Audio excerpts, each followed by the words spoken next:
দর্শক, আজ হতে যাচ্ছে এক অসম প্রতিযোগিতা।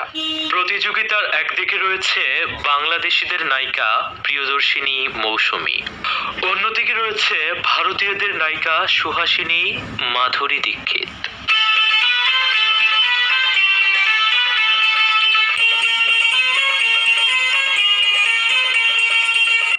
গানের বিটের সাথে মিল রেখে দুইজনের জায়গা থেকে স্টেপটি পারফেক্টলি পারফর্ম করেছেন।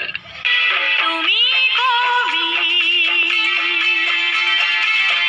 তু শায়ের হে। চুল ছেড়ে দেওয়ায় স্টেপটিতে মৌসুমীকে অসাধারণ লাগছে। Dance perfectionist Madhuri Dixit. আমি তোমার